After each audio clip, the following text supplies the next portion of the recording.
Salam. Hello. Wa alaikum salam. How are you, Brother Paul? I'm on time. In fact, I'm a minute early. I'm amazed. Thank you. We're live right now. I don't know if you've noticed that. A lot of people ask me that Yes. question. Are we live? Are we live? I think as soon as you go live, people act slightly different. Yes. I'm not at Excellent. all nervous. I am very relaxed today. How are you? Excellent. Uh, I'm good, Paul, to be honest. I had a stream just before this regarding the lockdown and stuff like this. I'm very active when it comes to fitness and stuff. I was in the military in the United Nations for about 15 years.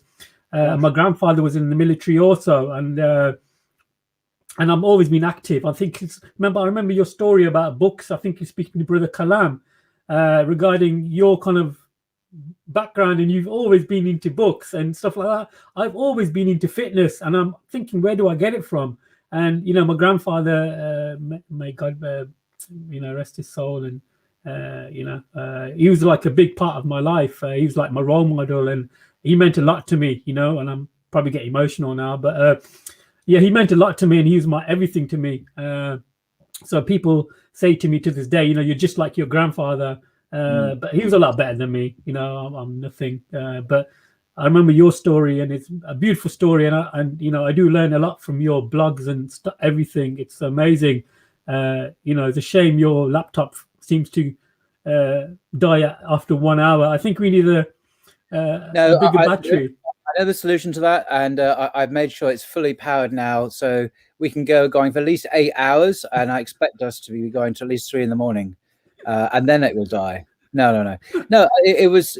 I'm going to get an extension cable. If you want to know the truth, I need an extension cable from the plug all the way over there to here, and I don't have it. So I'll get one tomorrow. I'm just relying on the battery, but it is fully charged. Good. Excellent. Excellent. It's good to see you again, Paul. You're always welcome on this channel, and I've been watching your blogs. Your blogs are amazing, and I've really been enjoying them. I learn a lot from them. The best one, I think you did one the other day, the 5 verses, something dangerous in the Quran or something. I don't know,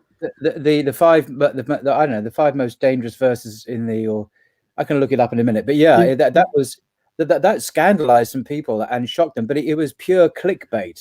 Yeah. It really was. It was meant to bring in the Christian bees and to the honey, and I'm hoping it did.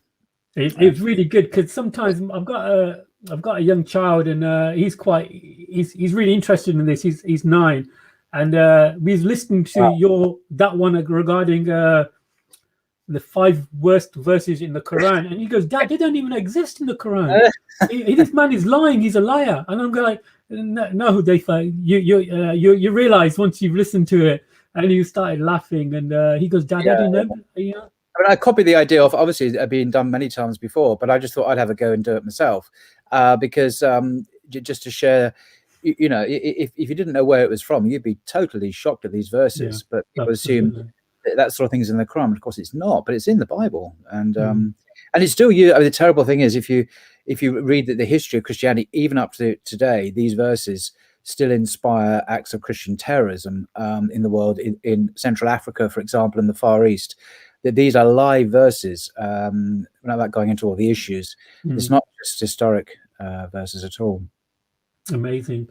I think some of these verses are taken up by extremists, aren't they? Christian extremists. And remember that shooting in New Zealand when he had his rifle filled with dates and stuff like that, in crusades and stuff like that. Very interesting point, Paul. Yeah. So how you been in this lockdown? What you been up to? Well, it's been negative, but it's been very positive as well. I've done some things to do with my own personal fitness and health I've not done before, and also just to do this blogging thing, which because I'm not really going anywhere. I don't hang around in bookshops or go out anywhere. I'm kind of stuck, so it frees up the time to do this. Yeah. It's really an honor to have you, to be honest. You're like a perfect school teacher. Someone who you can just listen to for hours and hours, and you learn at the same time. You've got what I'm gonna let you enjoy a little secret in your viewers. What's really going on here? I'm actually a parrot. Yeah, I'm a parrot. And what I mean is, you stick a text in front of me and I just parrot it, because that's what I do. I've got them with me now. I've got them for us today. I've got this, and I've got another one. I've got this, and so I'm just kind of like a ventriloquist dummy. I just say the words, and it's not my research. It's the research of the scholars that I've read and value, and that I want to share with others. So if credit is due anyway, really, of course it's due to these people who've written these marvelous books, and I'm just like a midwife, to change the metaphor again. Got a parrot, and now I'm a midwife, giving birth to this knowledge which comes from somewhere else. I don't produce it myself, so don't overpraise me for something I'm not producing. I'm just the conduit through which these things happen. But I enjoy doing it. I've always wanted to share. I mean, that's why I went to Speaker's Corner, partly, is to try and share this stuff with Christians and try it out and talk to people. But it didn't often work for reasons we can gather. But sometimes it did. Actually, there are one or two people down there. Anyway, so that's the truth of the matter. Yeah, I've got to disagree in the first part. I think you do deserve a lot of praise. To be honest, you're too humble.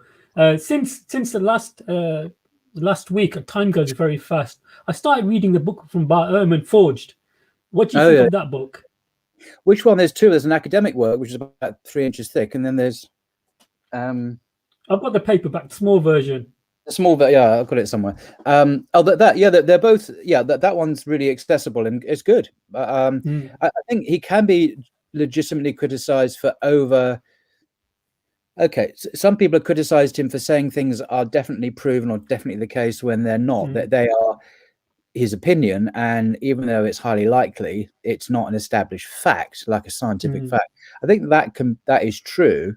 But nevertheless, he does give broadly a mainstream scholarly view on these things, and it's not news in the world of scholarship. But I think the way sometimes it's his personality. I mean, he's a brilliant. Don't get me wrong, he's a brilliant guy. And I've had some I mean, I'm not going. We've had me and an associate of mine have had some communication with him recently. In the way he's a dab. He is a lovely, lovely man. But he has been criticized. I think there may be a grain of truth for overstating the case a little bit.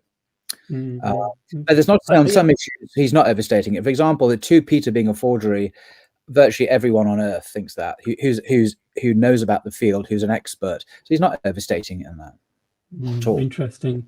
We've got some viewers from across the world now. Malaysia, Holland, one from London. So hopefully we've got some viewers. But do you think you ever do anything on the Quran regarding the history, or the history side of the Quran and the Prophet Muhammad, the sayings of him? Do you think I'd love to see him do something on that to see what the difference is? And this topic is going to be related to what we're going to talk about today. The Quranic and the biblical scriptures, are they the same? I'd love to see him do something like that and then write a book about it.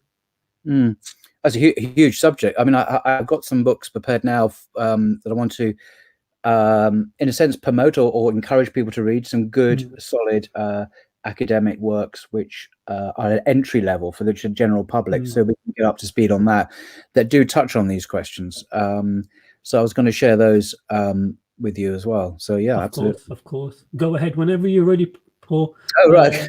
All right, well, whenever you're ready. Okay. Well, I'll start off with books recommending that I recommend. So I'm going to recommend some books now that give access to a more academic understanding of the issues, although they are written for the general public. So the first one is this book called The Historical Figure of Jesus by E.P. Saunders.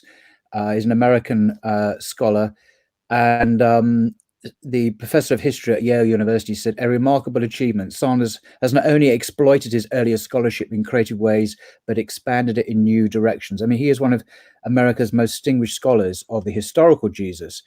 And this is for the general public. And I do recommend it. If you want to understand what scholarship is really like, how it's practiced, what it says, why it reaches the conclusions it does about Judaism, about Jesus' ministry, about the kingdom of God, about the Gospels and the problems with the Gospels, about the resurrection narratives, etc., etc. It's all here as a wealth of information, and some things that will cause deep disturbance and anxiety as well if you are a conservative Christian. And I'll just share one example, and this is something I had to come to terms with early on, some time ago.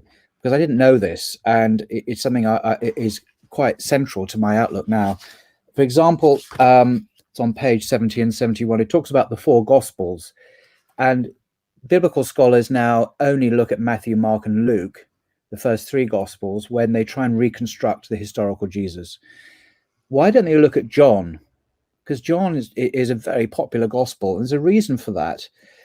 He says scholars have almost unanimously over the last 150 years or so, and I think entirely correctly, concluded that the teaching of the historical Jesus is to be sought in the synoptic Gospels, that is Matthew, Mark, and Luke, obviously, and that John represents an advanced theological development in which meditations on the person and work of Christ are presented in the first person as if Jesus said them, unquote.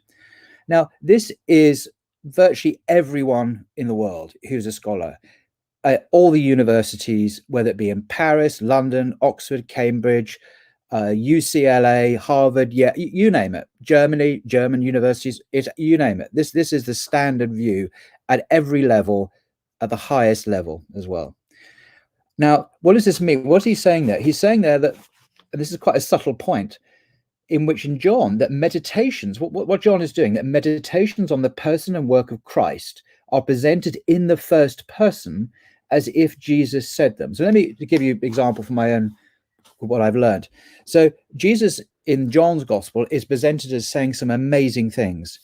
I am the light of the world. Before Abraham was, I am the resurrection and the life, and so on. These amazing I am sayings, and they're only found in one gospel, the Gospel of John. They're not found in Matthew, nor Mark, nor Luke, nor anywhere else in the Bible, but only in one gospel. What Sanders is saying is that this is actually the view of John, the author of John himself. So he puts these, so John believes that Jesus is the light of the world.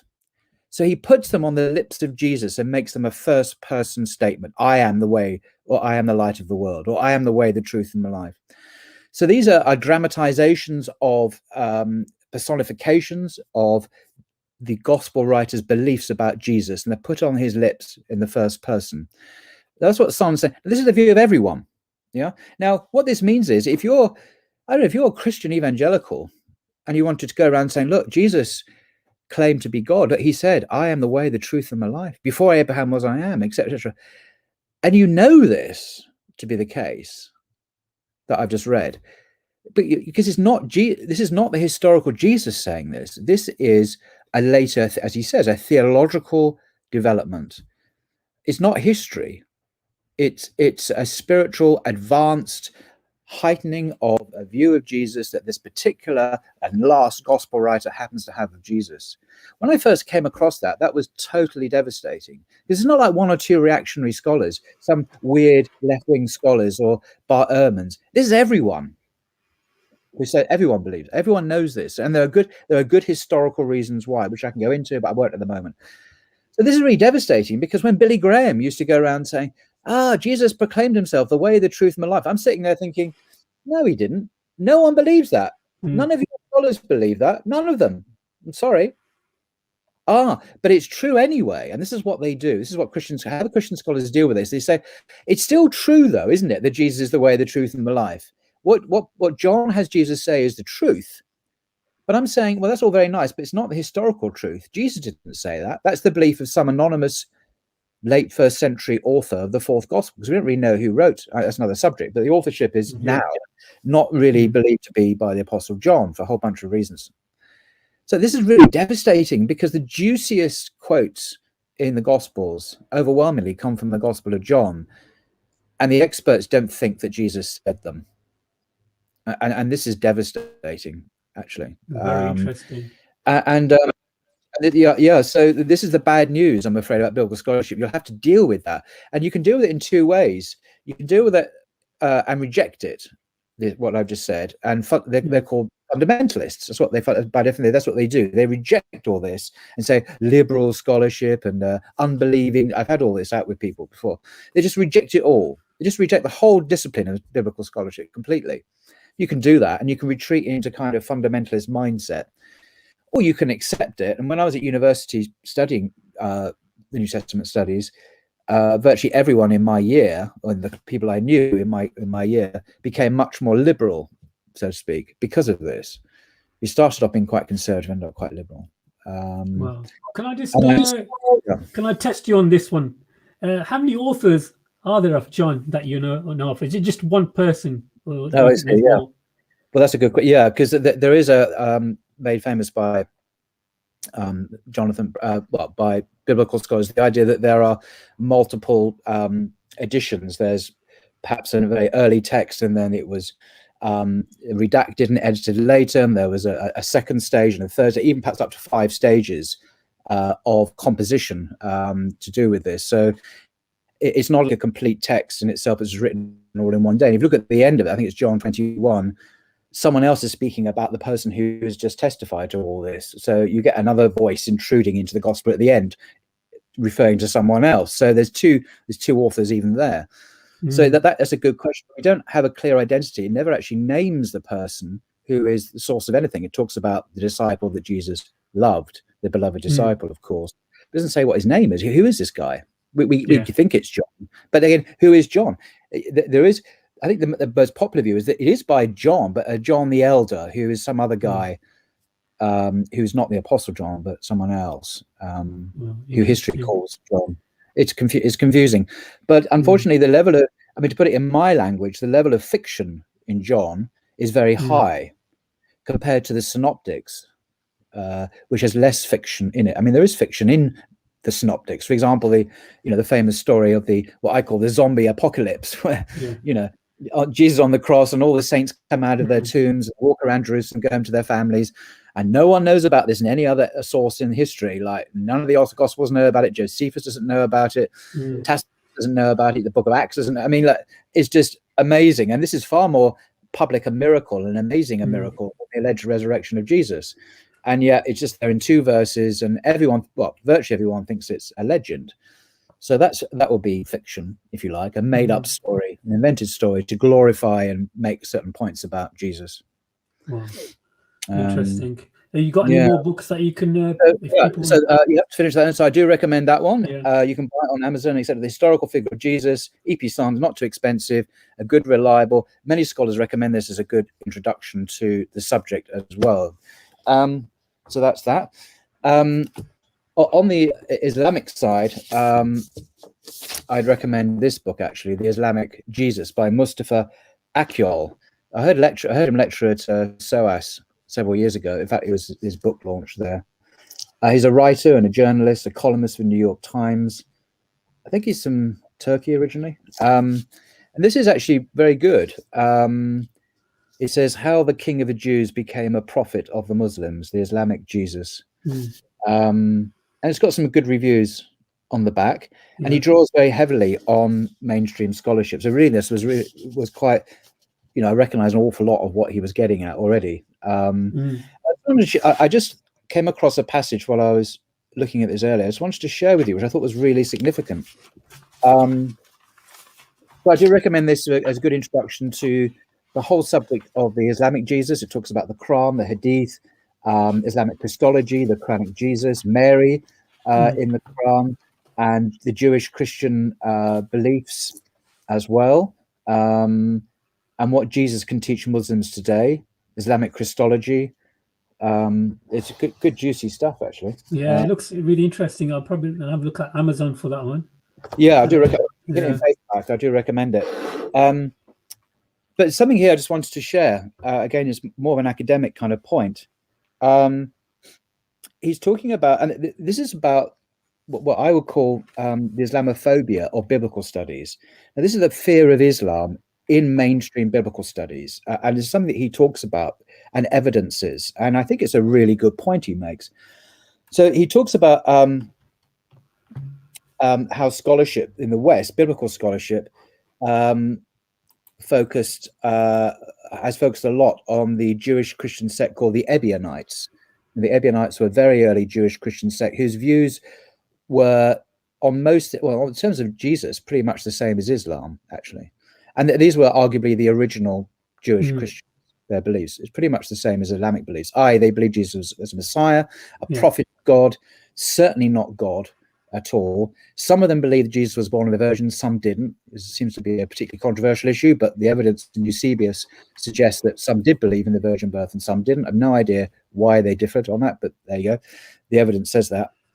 And then he writes here on page 83 of this book about a chap called Hans Joachim Schweppes. I probably mispronounced it. He's a prominent German academic, and how he focused on the Ebionites and traced their views in the Quran in a famous article he wrote in 1949.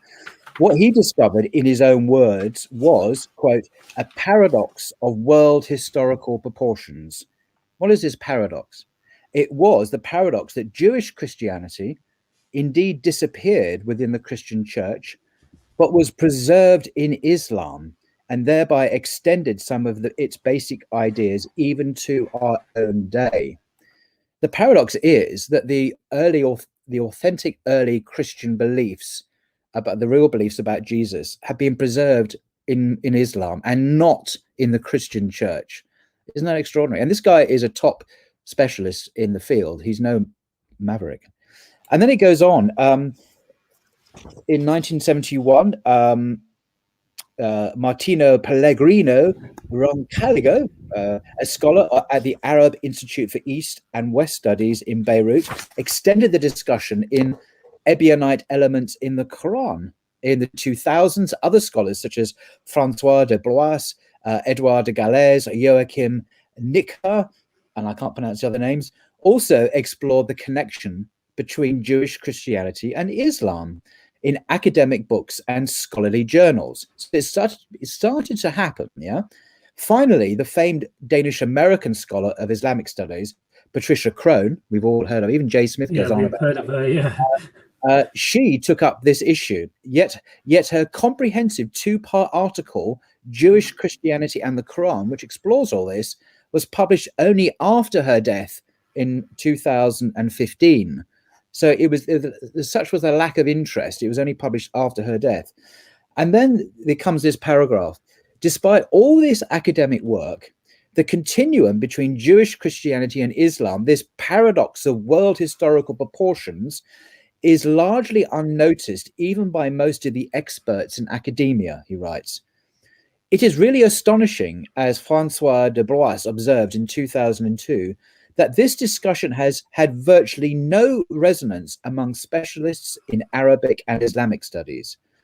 The eminent Christian theologian Hans Kung, who's a priest and is in Germany, also found it astonishing that he says the unmistakable parallels between the Quran and the understanding of Christ in Jewish Christian communities have found only a few echoes. One major reason, Kung argued, is the common unwillingness to ask disturbing questions. He says, not only Muslim theologians, but also Christian dogmatic theologians of all confessions often simply ignore inconvenient results of exegetical and historical research. So basically, they don't like this similarity between Islam and the earliest Christian sources. It's not something they really want to talk about very much, even though there has been some serious academic work about it. And the writer of this book concludes, the inconvenient results of research are often the most eye-opening ones, though. And he's right. So you don't hear much about it, but nevertheless, there are some books now that I've quoted in my videos which do mention it, but it is not a big theme. The extraordinary convergence between the Islamic understanding of Jesus and the early Christian understanding.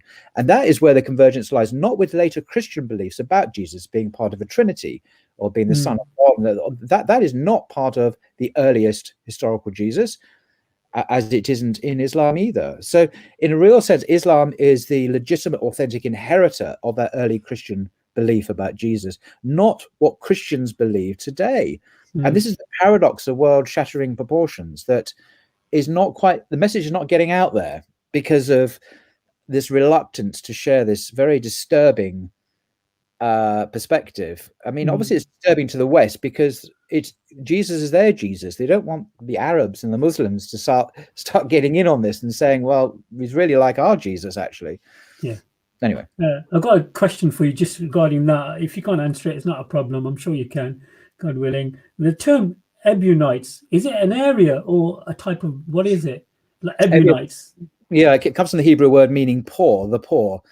So people are not Okay. sure exactly why it means it, but perhaps these people were embraced an ascetic lifestyle rather than. I'm learning from you, Paul. I'm learning all the time from you. I'm writing everything down.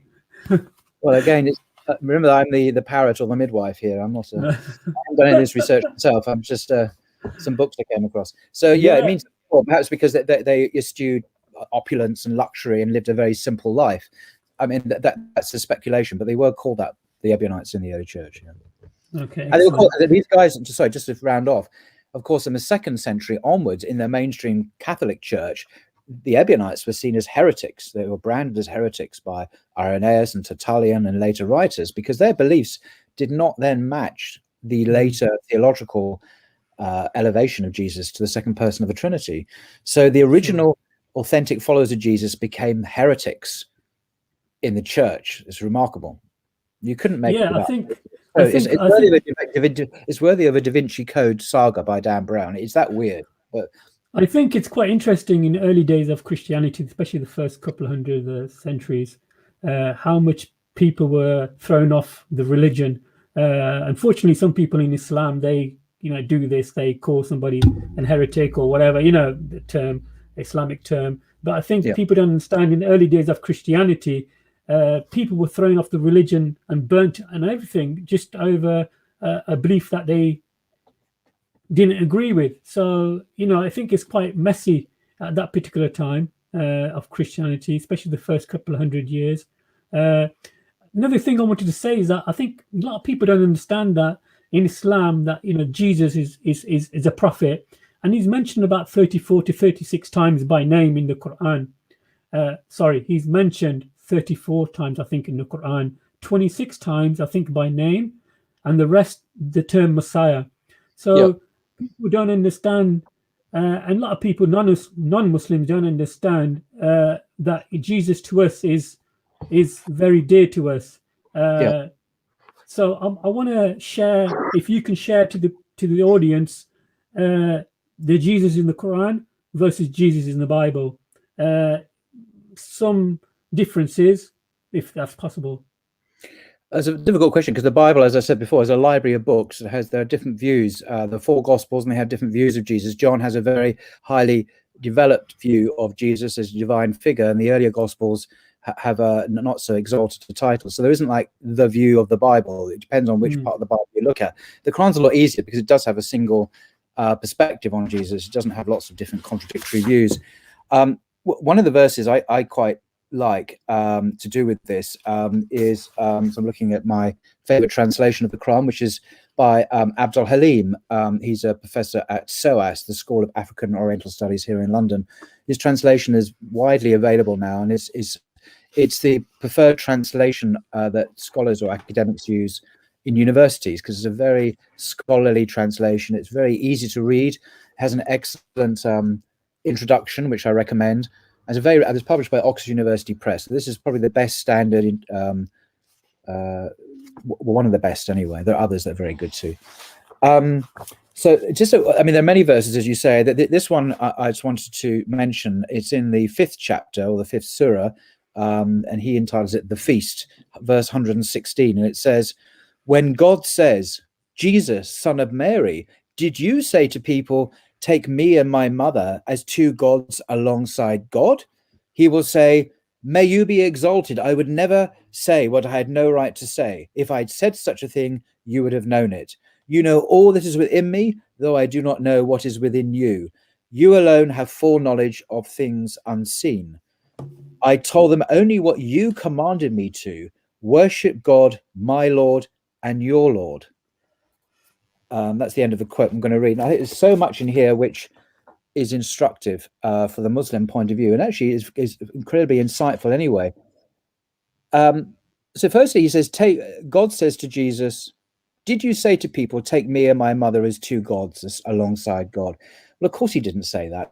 What's the Quran getting at here? Who believes that Jesus and Mary are gods alongside God? This is surely a mistake. No Christian believes that. And I hear this a lot. And I think that's to misunderstand. I mean, obviously, I'm not a scholar. It's just kind of my own personal view. It's to misunderstand what's going on here. Because in the history of Christianity, in the mainstream history of Christianity, the last 2,000 years, both Mary and Jesus have become very exalted figures. For example, Mary in Catholicism, the biggest church in the world, and in the Orthodox churches, the Russian, the Greek Orthodox, etc., call Mary things like the Mother of God. She's known also as the Queen of Heaven. You can Google these terms. You can see the Queen of Heaven. Mary's called the Queen of Heaven. She's also called the spouse of the Holy Spirit. The spouse in English means a husband or wife. So she's called the wife of the Holy Spirit. Who is the Holy Spirit? God. So in a sense, she is the wife of God, the Queen of Heaven, the Mother of God. And she has many, many, many other titles as well. I mean, countless titles, the Immaculate Conception and all sorts of things. Now, to many people and to the Quran, this is giving her a quasi-divine status. People pray to her, the Hail Mary, full of grace. The Lord is with thee. Blessed art thou. Blessed is the fruit of thy womb. Holy Mary, Mother of God. So pray for us sinners now and at the hour of death. This is the most popular prayer to Mary in the Catholic Church. It directly addresses her, it prays to her, calls her Mother of God, etc. So you pray to her, you address her as Mother of God, she's the Queen of Heaven, and so on and so on. Here is a divine figure. If it means anything, is a divine figure.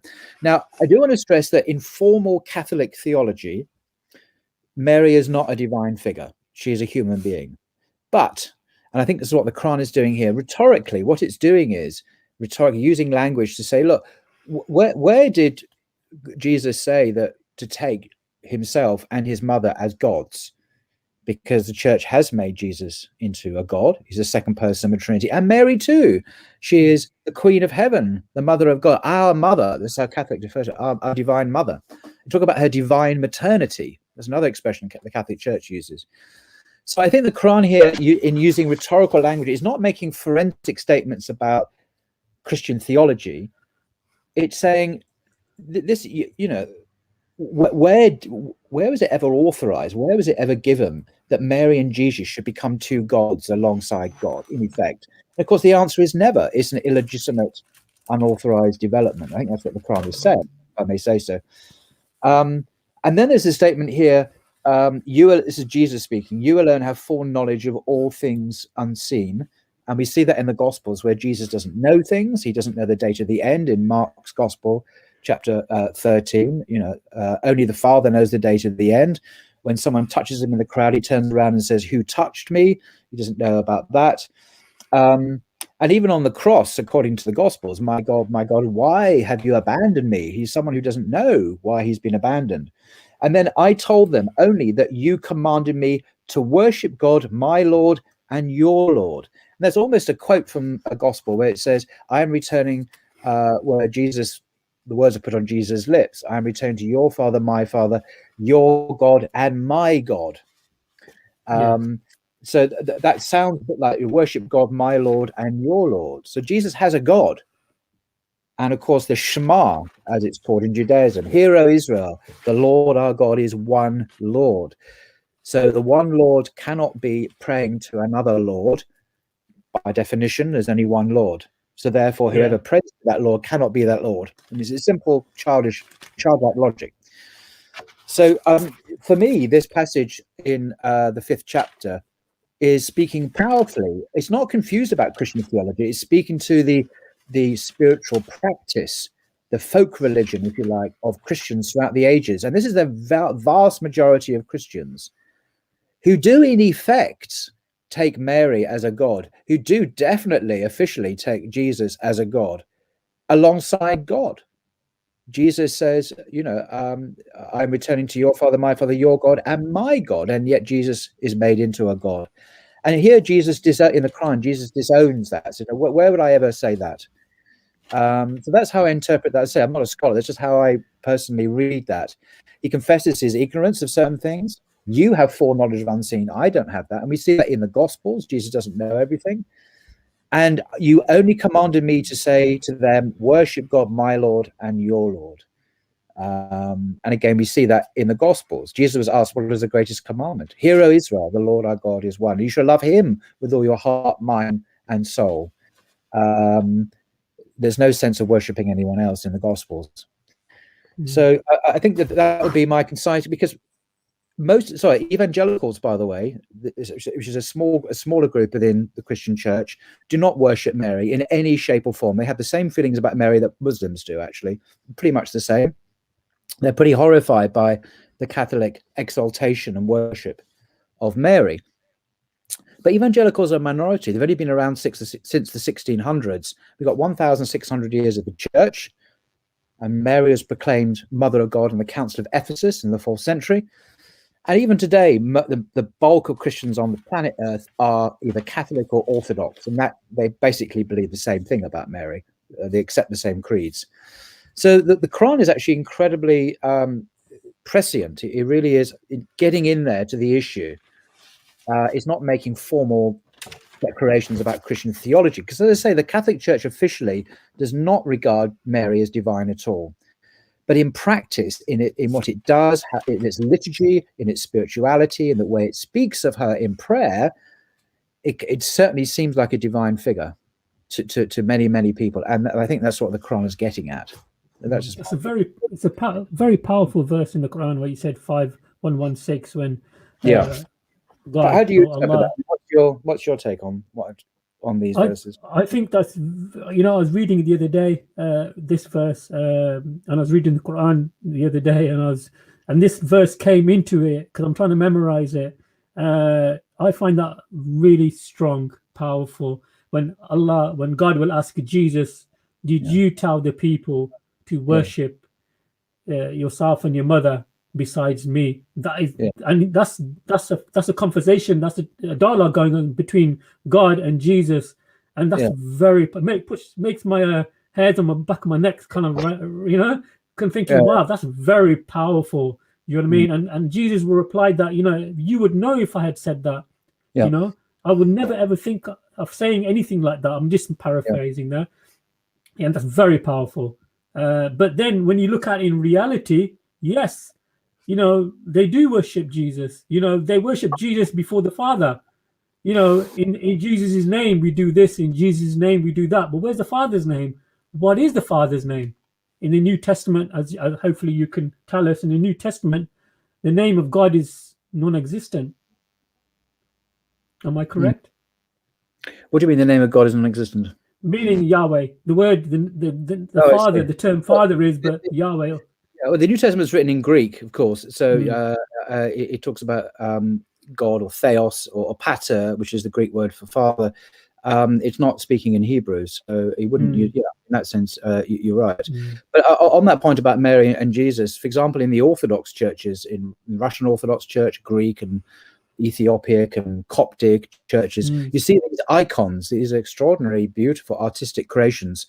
They're highly stylized icons, and the two popular representations are Mary and Jesus, and these are venerated. When you go into, I've been to the Russian Orthodox cathedral in Kensington, not far from here, and when you go into it, you kiss the icon, people you pray to it and everything, and this is to Jesus and Mary, and less so to other saints as well. So these are really our divine figures. And Mary and Jesus are treated in the same way, and Jesus is God in their theology. So the Father is not really focused on in the icon. He's never represented in the icons, God the Father. It's always the saints, but they're the ones that are revered. So it's quite like in a sense, almost like a Hindu pantheon in some ways. There is a parallel there with multiple gods who are venerated. I've got another verse from the Quran, and I think you did a blog about it on your YouTube channel, Blogging Theology. So we haven't subscribed to Brother Paul's channel. YouTube channel is Blogging Theology. So guys, make sure you subscribe to his channel. Once they start subscribing to your channel, they'll probably unsubscribe my channel, won't they? That's not normally the case. Do both things. I hope they do continue to stay on your channel. What was the passage in the Quran you have in mind? 930. You touched upon it on one of your blogs. when the Jews say Ezra is Oh, yeah. the son of Allah, and the Christian says the Messiah is the son of Allah, I think Yeah. that's very powerful. What do you think?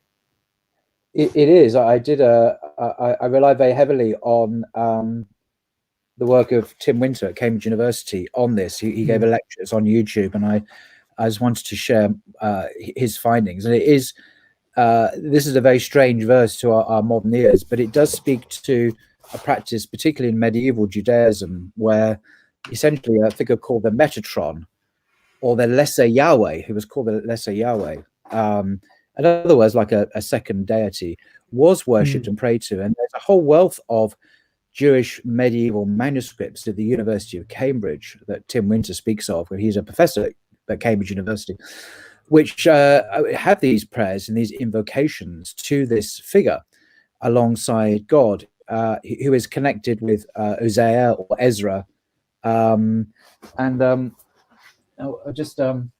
If you really want to get into the scholarship of this, this is the book that Tim Winter referred to, which I think got off Amazon, by Gordon Darrell Newby. He's a professor in the United States in this area.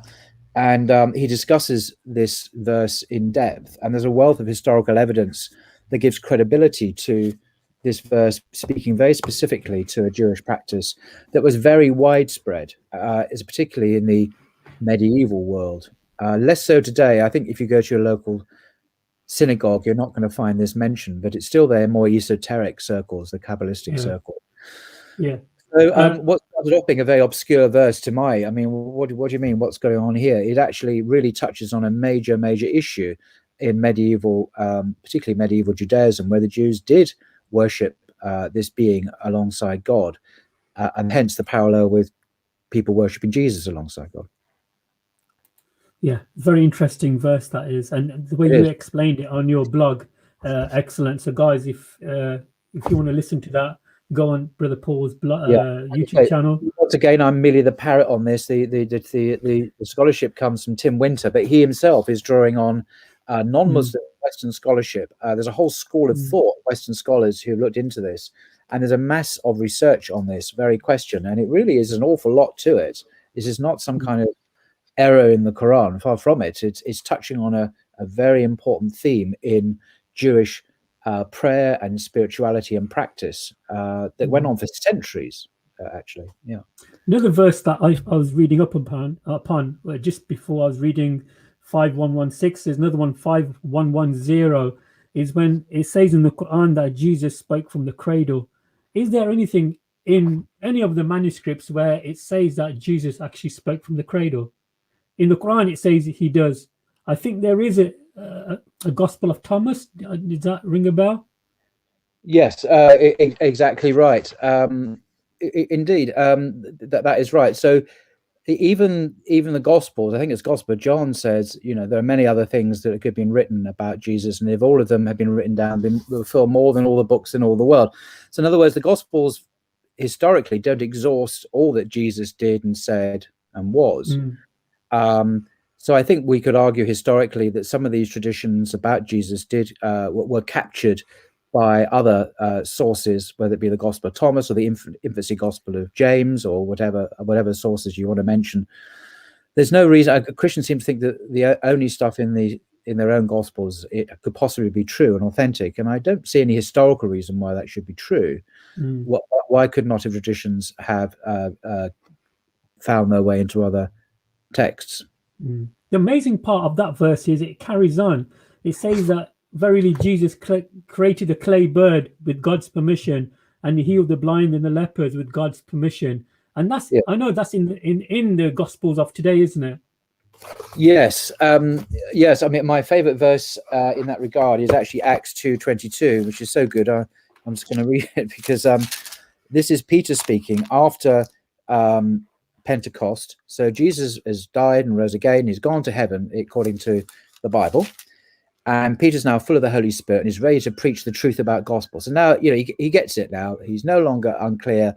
He's ready to spread the gospel. And what does he say about Jesus, who Jesus was? So if you go to the book of Acts, chapter 2, verse 22, he says this. It's the first speech to the Israelites about who Jesus was. You expect him, of course, to speak about the Trinity, the incarnation of God, how Jesus was a miracle worker because he was Yahweh himself. He doesn't quite say that. He says, "You that are Israelites, listen to what I have to say. Jesus of Nazareth, a man attested to you by God with deeds of power, wonders, and signs that God did through him among you, as you yourselves know." So Jesus was just a man whom God worked, and that's exactly what the Quran is saying about the miracles which you just mentioned. God did these things through Jesus. By the leave of God did Jesus do his miracles. And you see how different that is from a later Trinitarian view, which would never say Jesus was a man through whom God did things. No, Jesus was the divine Son of God, God incarnate. But that's not what Peter says, according to Acts. Jesus was a man through whom God worked. Muhammad was a man through whom God. Moses was a man through whom. All of the prophets of God were men through whom God worked. He did miracles, all of them. So there's very much the same status, I would suggest, with all of the prophets of God. I want to touch on something myself. I was reading up, and like I said, you really have kind of like got my brain thinking a lot from the last podcast, and I've been reading up and hopefully ordering some more books. In the Quran, it says in 9:30 that verily Jesus is a prophet, and in Matthew 21:11, the crowd said, "This is the prophet Jesus of Nazareth." So remember the David is not a prophet kind of moment in Speaker's Corner. I've heard some people. That was one of the great moments in Speaker's Corner history. That will go down. I'm glad that was captured on YouTube. Great moment. Mm-hmm. And also in John 9:17, and he said he is a prophet, meaning Jesus. So as Muslims and hopefully Christians, yes, we believe that he was a prophet, but he was nothing more than that, meaning that he wasn't a little version of God, if that makes any sense, or he was any sense divine. What do you think to that? Do you think that's quite powerful? I do. I think that it's difficult though for Christians, and I remember this thinking, Jesus is just a prophet in Islam. For them, that's quite a little thing to say, of lowly status. But of course, it's not the case at all. It's not the case in Islam or in Judaism. Moses, the great prophet of God, is a hugely revered figure. And in Islam, prophets of God are hugely revered as well. But in Christianity, they're very low status. Not sure why, but and so they tend to load these other terms like Son of God, which of course had no connotations of divinity at all originally. Son of God was a title used of many people in the Bible. David, for example. Israel itself was called Son of God. Jesus said, "Blessed are the peacemakers, for they should be called sons and daughters of God." It was a metaphorical way of speaking of someone who was particularly close to God and blessed by God. It did not mean divine person at all, but the term got exclusively attached to Jesus and was elevated along a spectrum right up to divinity, which was not the original meaning, and that's a commonplace of biblical scholarship. So a prophet actually is a far higher title in the Bible than Son of God. This is where everything's upside down. Prophets are directly commissioned by God to preach, to go and spread the message, and they're highly revered in the Jewish scriptures, as they are in Judaism. But Christians, they've downgraded that, and they've transformed this term, Son of God, which, as I say, meant little more than a man or woman who was close to God. And that now becomes the vehicle of the divinization of Jesus, completely unhistorical, because I say in the Palestinian Jewish context, it did not mean a divine being. Many people are called sons of God in the Bible, and they're not without any sense of divinity at all. But in Christianity, all that's lost as you move out of the Jewish context of the early Christian movement into the Gentile world, where there were lots of sons of gods and demigods, and people who were divine as sons of God, and the whole term changed and lost its original Jewish meaning, and that's where some would say the corruption really kicked in, and also it was no longer a metaphor; it became a metaphysical reality. So Son of God in the hard metaphysical sense of Nicaea, for example, where you are the same. Jesus the Son is of the same being, homoousion in Greek, as the Father. And that is a million miles from the Palestinian Jewish understanding of the term. You see this huge change. And I think that's what the Quran is talking about in some places, is reacting against this change, and has Jesus saying, no, I'm a messenger of God, I'm not God himself. Amazing. I really appreciate that, Paul. Another one which is going to be quite controversial here is verse 4157. Nor was he killed, nor was he crucified. Right. Can we touch on that, if it's possible, that in the Quran it says that Jesus, of course, was not crucified, nor was he killed.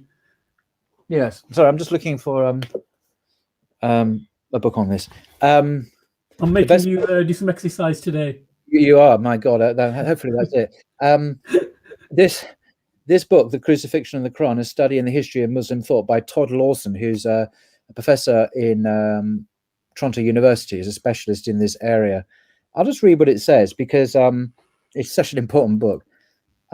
Many Muslims and Christians believe that the Quran denies the crucifixion of Jesus, and with it, one of the most sacred tenets of Christianity. However, it is only mentioned in one verse. They did not kill him and they did not crucify him. Rather, it only appeared so to them. And contrary to popular belief, its interpretation has been the subject of vigorous debate among Muslims for centuries. And this was an eye-opener for me. Now, I don't have a particular dogmatic view on it. I mean, obviously, the majority view is that the Quran denies the crucifixion of Jesus. I'm not denying that, and he's not denying that. But he's saying some serious scholars over the centuries in Islam have questioned that reading of that verse. And just to give a brief summary of what they're getting at, if you read that verse in its context, it's criticizing the Jews, the Israelites, for the way that they killed the prophets, for the way that they slandered Mary, but also how they boasted in their boast that they had killed the Messiah. But they did not kill him. No, they didn't crucify him. That appeared to them that it was so. Now, it's possible to understand that in saying, as a rebuke to the Jews, to their bad behavior and their boast of having killed. But it doesn't say that Jesus as such wasn't crucified by the Romans, say. Now, this is the view. Now, whether or not you find that convincing, it's not really the point. The point is that this is a view that's taken seriously in the Islamic tradition with some very high-profile scholars historically in the Middle Ages. So there is arguably, there's an ambiguity about the verse. Is it really saying that Jesus wasn't crucified, or is it saying the Jews didn't crucify him, though they boasted they had killed the Messiah? No, they did not crucify. They did not crucify him. But it leaves open this space in history about what really happened to Jesus. And in this extraordinary book, he looks at classical and medieval tafsir on this subject, Tabari's tafsir. He looks at the Quranic context. He looks at modern developments, modern scholars like Maududi and Syed Qutb. And I mean, it's just exhaustive. And it's a very fair and scholarly book. And I won't go into the whole issue. So, I mean, the reason I was drawn to this when I wrote a little book some time ago, and it was reviewed by Tim Winter at Cambridge University, and I wrote about this, and I didn't know about this whole issue about the interpretation of that verse, and he drew my attention to it. He said, "Well, do you realize that in the history of the Islamic tradition, there have been many scholars who questioned this idea that Jesus wasn't crucified?" And he referred me to this text, so that's how I know about it. But I'm absolutely clear, the majority view is, the overwhelming majority view now, for sure, is that the Quran teaches that Jesus wasn't crucified, although it appeared that he was. And this is why, of course, history, therefore, inevitably records that he was, because the appearance was given that he was. And it's interesting, if you look at the earliest gospel in the New Testament, the Gospel of Mark, it talks about all the apostles scattering after the arrest. Yeah, they don't stick around, but the women observed the crucifixion at a distance. That's the expression in English. So they saw what they thought was at a distance. They weren't close up. They saw what they thought was being. So this is kind of compatible with a sense of, well, yeah, they thought they had been crucified. The Quran being the word of the of God, who knows all things perfectly, there's no before and after with him, he knows everything, informs us, in fact, that he wasn't. That would be the argument. But the appearance was given, and so the record shows, of course, that he was. But Muslims, the argument would then be no better, because revelation, because only God really knows what happened. And the argument is that God informs mankind through the Quran what really happened to Jesus. God knows best, and I don't have. It's a very strong argument. Yeah, so there is an ambiguity there, which is usually lost in, always lost, I think, in Muslim apologetics. They just bang on always, and that's they're entitled to do that about, oh, Jesus wasn't crucified, Jesus. But actually, some major figures in the Islamic tradition have questioned that reading, and maybe that needs to be forefronted again, in the interests of what the verse itself. Maybe it's not saying what we think it says. Yeah, there's another verse I was reading, James 4:7. It says, submit yourself to God. Submit yourselves to God. I find that very powerful, because in the Quran it says 31:22, the same thing. Submit completely to God. Have a look. I'm making you do some exercise, Paul. I really apologize. Oh, dreadful. Is this 31:22, did you say? Yes, that's correct. It's interesting. In the Abdul Halim translation, it says, whoever directs himself wholly to God and does good work has grasped the surest handhold, for the outcome of everything is with God. Whoever directs himself wholly to God. I mean, yeah, the idea of submission is implicit in that. Yeah. Because sometimes I hear the argument where a lot of people say that you are servants or you're slaves to God. But in Christianity, there's none of that. You're basically the children of God. If that does that make sense? Is such a load of, if I'm going to say a rude word there, it's such a load of horse. I mean, I'm embarrassed of people who make that argument. I'll tell you why. Okay, sorry, a quick Greek lesson. The word doulos, D-O-U-L-O-S, in Greek, it's a Greek word. It's found in the New Testament. It means slave. That's what the word means. It means slave. All right, doulos. Right. I say that because virtually every letter that Paul writes, for example, the first letter of Paul to the Romans, Paul, his very first words, a servant of Jesus Christ, called to be an apostle. Now, you probably can't see this here, but Romans, okay. So this is the New Revised Standard Version, which is a good academic translation. It says, Paul, a servant of Jesus Christ. That's what it says. There's a note after the word servant, little a. If you go down the bottom, it says Greek slave. Wow. Paul begins virtually all his letters by proclaiming that he is a slave of who? Of Jesus, interestingly. So the idea of being a slave is hardwired into the New Testament in Paul's writing itself. In virtually every letter he writes, he starts off boasting that he is a slave. So don't give me this rubbish about only in Islam. It's all over the place in the New Testament. But what is interesting is this. Look how even the NRSV translates the word. Paul, a servant of Jesus Christ. How nice to be a nice servant. Oh, well, that's lovely. We've all seen these lovely programs, the English countryside, these manor houses have their servants. Oh, they're treated quite well, aren't they? The Greek word is slave. Slaves in the ancient world were owned by their masters 100%. Many were treated, some were treated well, some were treated very brutally, obviously. So Paul is using the metaphor of slavery in the ancient Greco-Roman world to describe his relationship with his own particular Lord. So Islam uses the term, but in its own particular way. Obviously, we are completely dependent on God. We are owned. Everything in the universe, the Quran says that, is owned and controlled by God. Therefore, it's a very natural thing to say that we are the slaves of God. And indeed, it's a very honorable thing to acknowledge that, because that is our true nature. But Paul says he's a slave of a man, Jesus. So all this bull of Christians is rubbish, because they are relying on a translations, all of them, I think, of the New Testament, which hide or cover over. That's the word. One of the meanings of kufar, isn't it? To cover over something. this has been covered over.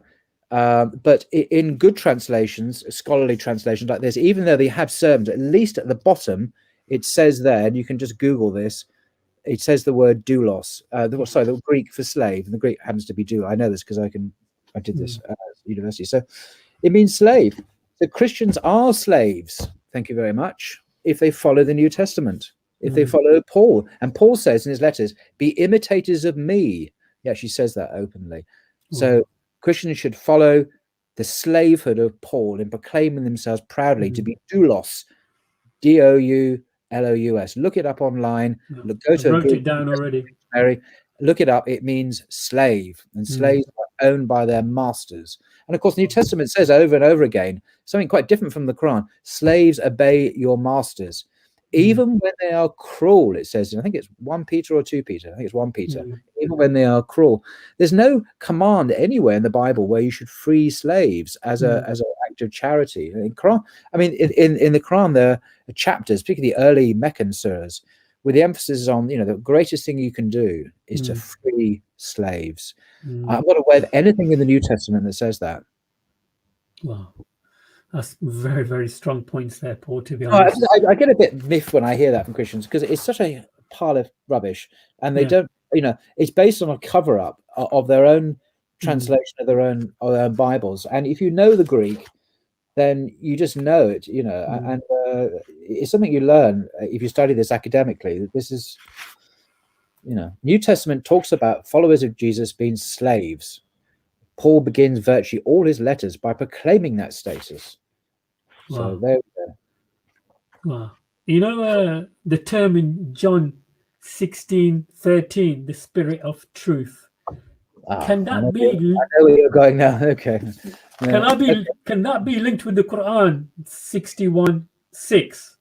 Another prophet to come, when Jesus said. I'm planning in the back of my mind to do a video on this. This is a difficult subject because for a whole bunch of reasons. I happen to know that there are a raft of extremely eminent New Testament scholars, Rudolf Bultmann, for example, who's probably the greatest New Testament scholar of the 20th century, German professor, Rudolf Bultmann, and many others who have looked at this question and have said in their commentaries on this gospel that, yes, it is referring to someone else, a further figure, a human figure who is to come. Now, this is not the teaching of Christianity. It's not the Christian understanding of the passage, but that's not the point. So this is a serious question, and it has been answered in the affirmative by many, not all Western scholars, but some seriously big names like Rudolf Bultmann. I want to get hold of, there's actually an article that Nazan, Muslim from Speaker's Corner, once sent me by email, and I've got to get it off him again because it actually has an article about this, and it lists all these scholars. But it's not just a Muslim fancy.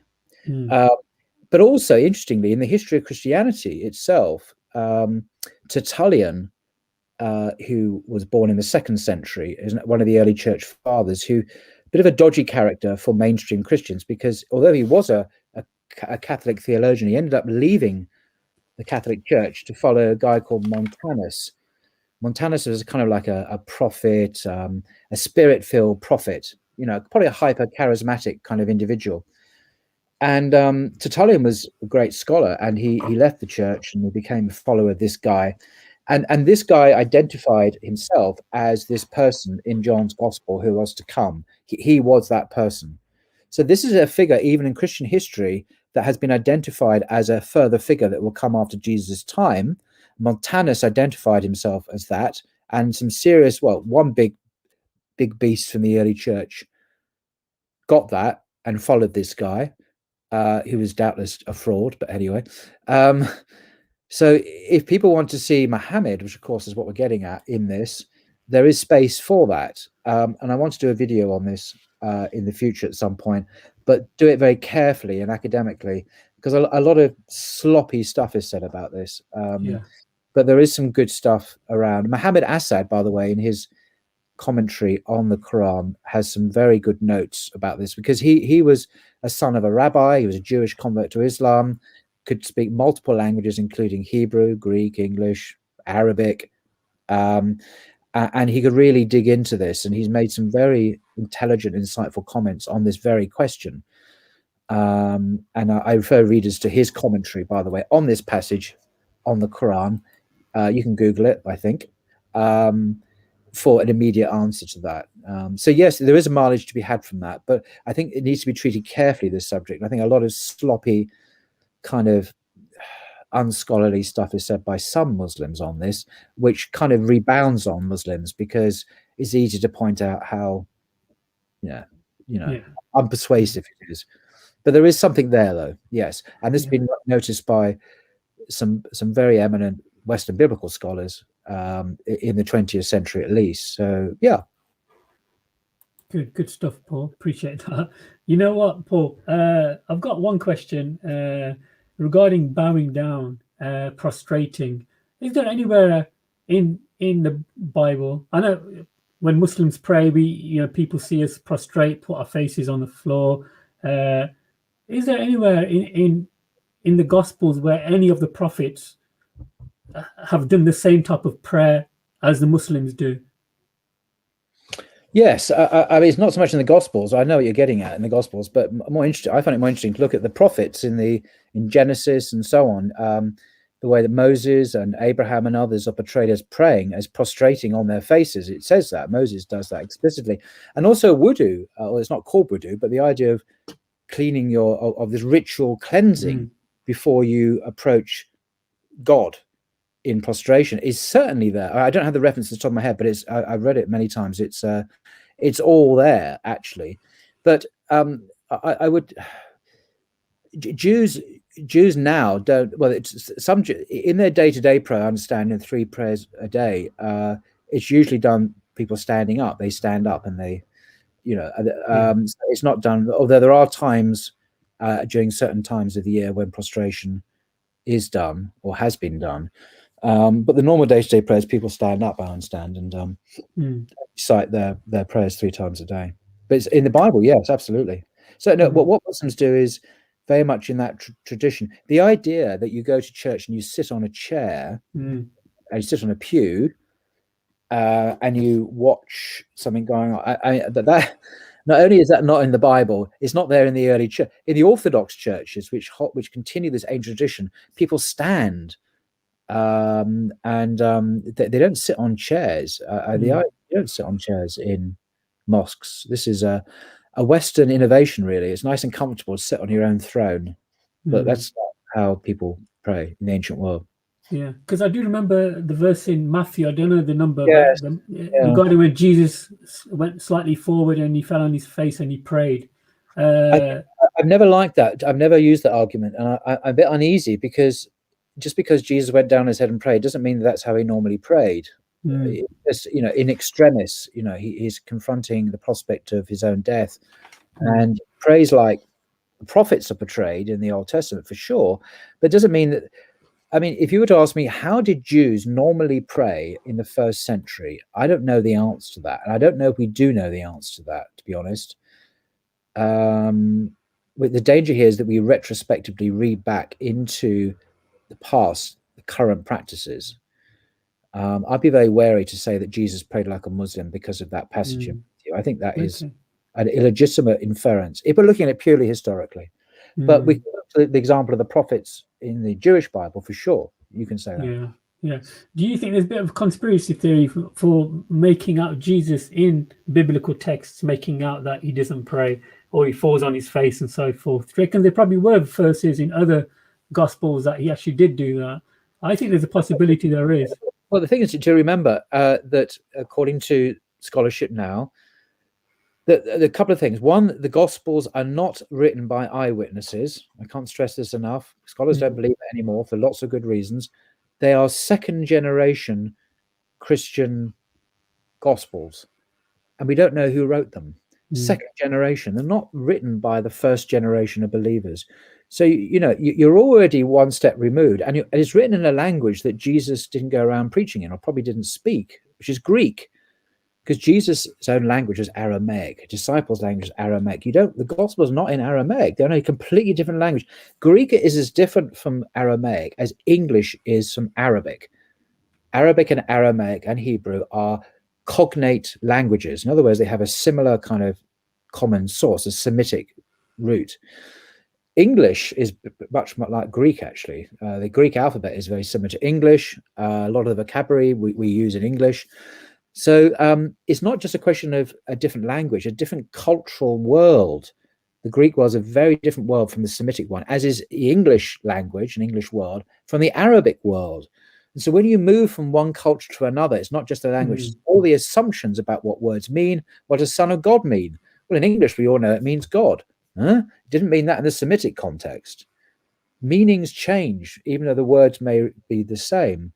And so the Gospels, we've got to be very careful here that we're not dealing with first generation testimony. We're dealing with second generation, not by eyewitnesses. We don't know who wrote them.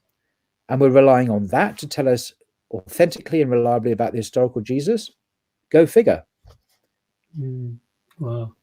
So don't if it's not in the Gospels, what are the Gospels? The Gospel of Matthew. Who wrote it? We don't know. Where was it written? We don't know. When was it written? We don't know. Well, probably the end of the 1st century. But that's not the Apostle Matthew, who was an adult in the 20s AD. And this was written in the 80s and 90s. I mean, the lifespan then of the average person was 20s to 30s. Yeah, that's right. I mean, it's not written by apostles at all. No one, outside of fundamentalist seminaries in the United States, no one thinks the apostles wrote them. They don't claim to be written by the apostles, by the way. If you read them, it doesn't say. It doesn't say, yeah. It doesn't say it, It doesn't say it. Yeah, true. You got a Bible in front of you there, Paul. I'm hoping you've got one. Okay, go to John 1:17. Oh, right. Okay, yeah. What's your point? The point is, like I said, I've done some homework. And I should have told you, because I should have told you before, but you're going to catch me now. I'm testing you today. Okay, it says the Torah was sent for Moses. Gospel came through Jesus. Is that what it says in your translation? Verse 17. Yeah. The law indeed was given through Moses. Grace and truth came through Jesus Christ. So it came through him, yeah. So I'm assuming that the way it came through him, whereas he never wrote anything down, he was just talking it. He was just telling the people. He's verbal. Am I correct in that assumption, or? You think that's what the passage is saying? Is that what yeah. In my one, it says it came through Jesus. Yeah, it says both through Moses and then through Jesus. Okay. And you're saying that means what? Sorry. That he preached it. He never wrote it down. Who? Moses or Jesus? Jesus. But yeah, that would be the same for Moses, because it's the same for both, isn't it? Yeah, that's right. Yeah. The Torah through Moses, grace and truth through Jesus. Because I don't think Moses wrote the Torah, did he? Well, the Ten Commandments were written by the finger of God on tablets of stone, which he then went down the mountain and broke. Okay, interesting. I've not heard that angle before. I think when I read that, it's actually quite almost anti-Semitic, because it contrasts the Torah, the first 5 books of Moses, not the whole Old Testament in this case, as law, and then you get grace and truth, which is a different thing that came through Jesus, as if there's no grace and truth in the Torah, and that would be highly offensive to Jewish ears, because of course there's God of grace in the Torah and truth as well. To contrast the two in that fashion, I think for Jews is a highly offensive and a kind of a Christian takeover of God. We believe in the God of grace and truth. You just believe in the God of law. The word law is not even a good word in English to translate the word Torah. It can mean instruction is a better word, I'm told. I don't speak Hebrew, but this is what I understand. It means law, but the better word is instruction. It's God's instructions for living well, if you like, living in obedience to God, so to receive his blessing and his grace as part of the covenant that God has with Israel. I find that verse very interesting, to be honest, because for me, it says that Jesus himself never wrote anything down. He was just talking the gospel. It's all verbal. Nothing was written down by him. And his disciples or his companions never wrote anything down. Eyewitnesses. That's proven, like you said before, that no one wrote it down while he was alive. even though he was preaching the gospel. Like the incident where he wrote something in the sand. I don't know if we, well, that's in John's gospel. I don't know if we have enough historical evidence to say one way or the other whether or not people wrote things down. I suspect, I mean, the standard view in scholarship is, you're right, actually, that the stories about Jesus, his teachings, his actions, behavior, the sunnah of Jesus, handed down orally. There's an oral transmission of this, and only much later did it get written. Was it written down? I think in that sense you're right. So we're not dealing with a, Sure. Okay, that would excellent. I want your expert opinion on Mark 7:7. I'm not an expert. Don't call me that. I'm but a parrot. Mark 7:7. Okay. I don't know what you mean by this. Oh, I see. What's your point about that then, do you think? They worship me in vain. So Jesus is saying they worship me in vain. Is that what you've got in your Bible? Yes. Don't you think that's quite strong and powerful to tell? Jesus is telling people, or telling the audience, or the writer is telling the audience, don't worship Jesus in vain.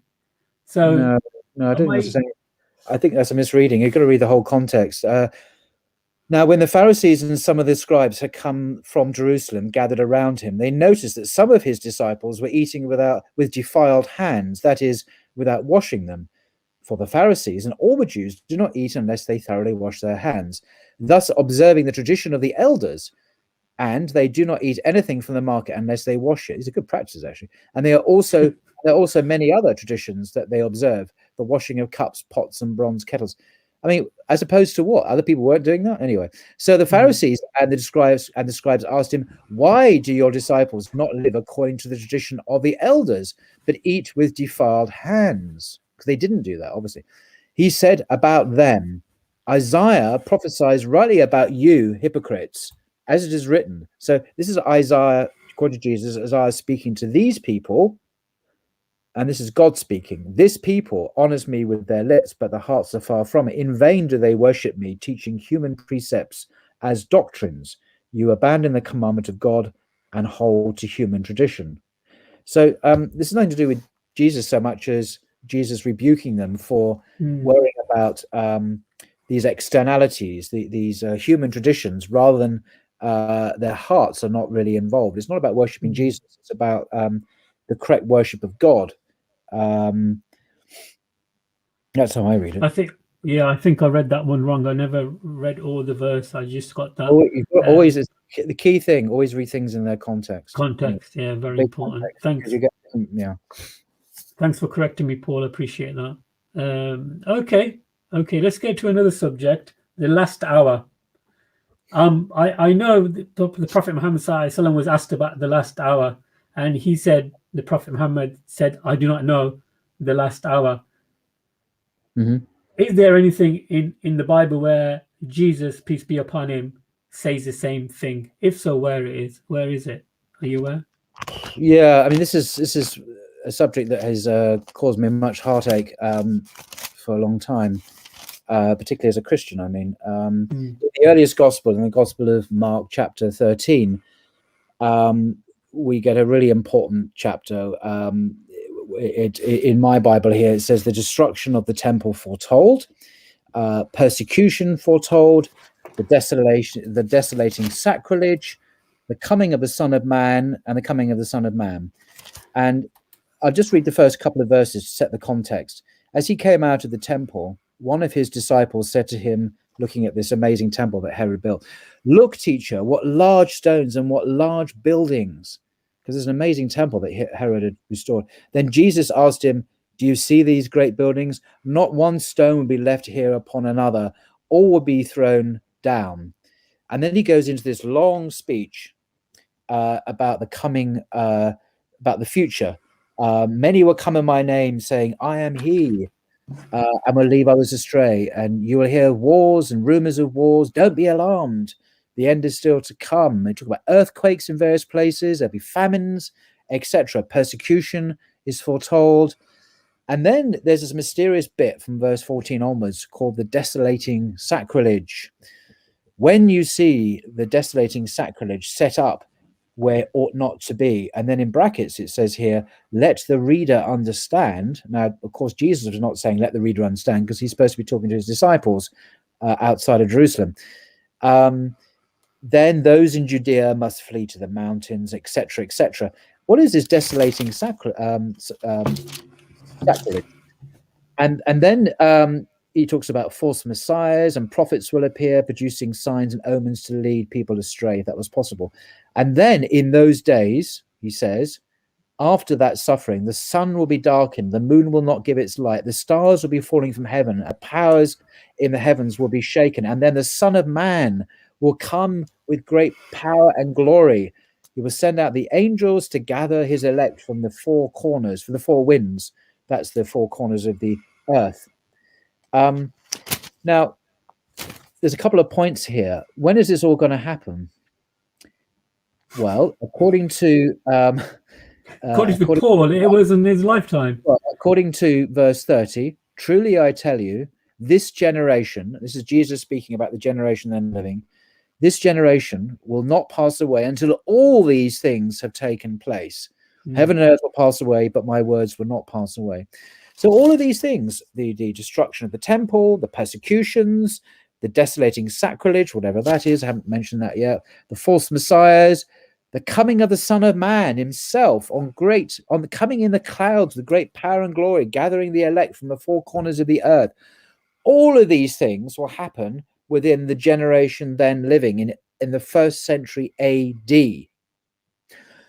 This passage is understood, this is about the second coming. This is how the church has traditionally understood this, second coming of Jesus.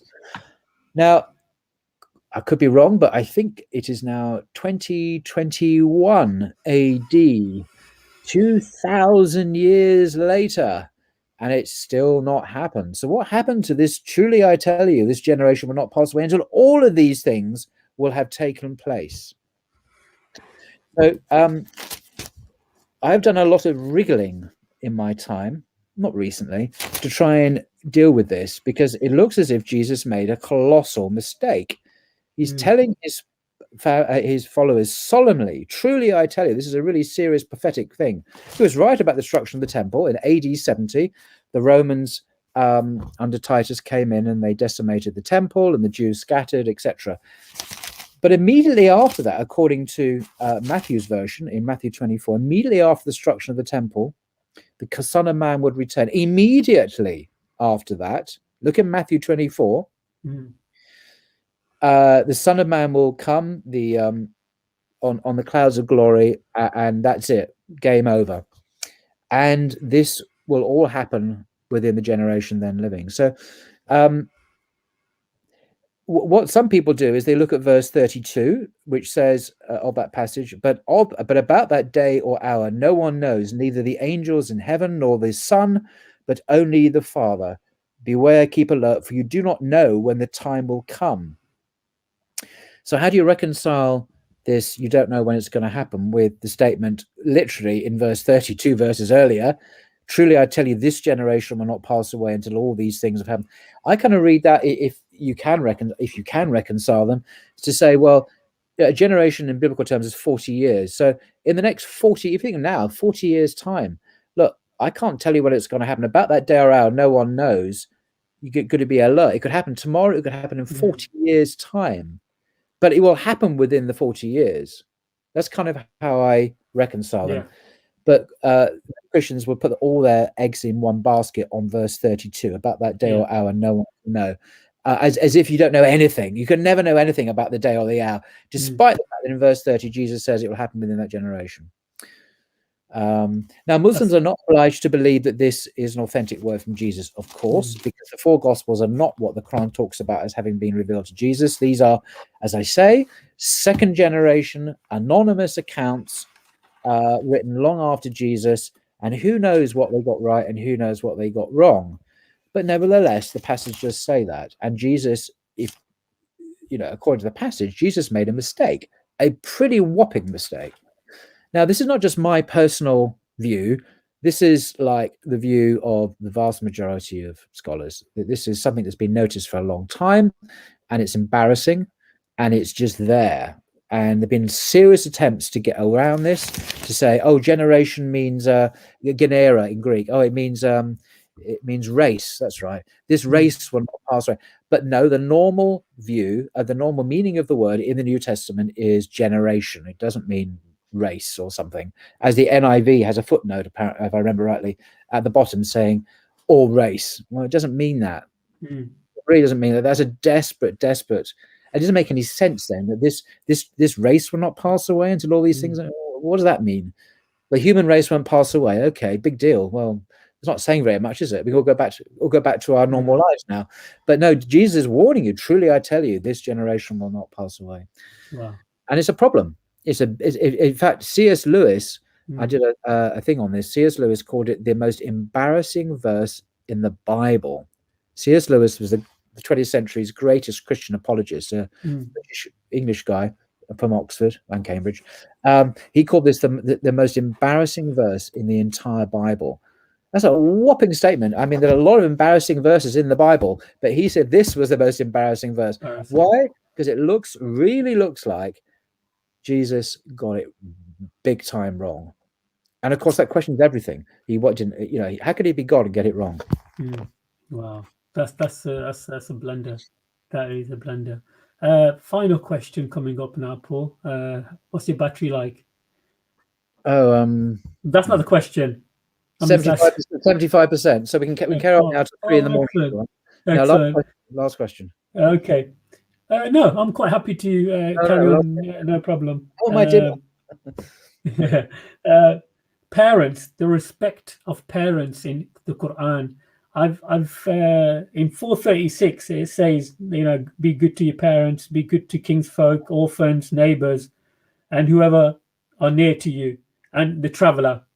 That's in 436 of the Quran.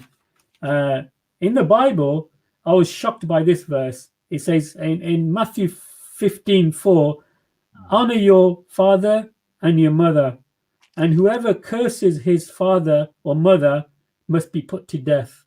Yeah. I was like, that's a bit harsh. A bit harsh. But you realize that's a quote from, there are 2 laws in the Old Testament. This is not Jesus making this stuff up. These are quotes from the Old Testament. But is it applicable at the time of Jesus? Yes. Yeah. So you're right. Basically, let me just get the passage. Yeah, Paul, I'm asking these questions because I'm getting you warmed up for Speaker's Corner when it reopened. So, oh God, that's a dreadful place. Yeah, it's true. And honor your father and mother. These are the 2 commands: honor your father and mother, and whoever speaks evil of father and mother must surely die.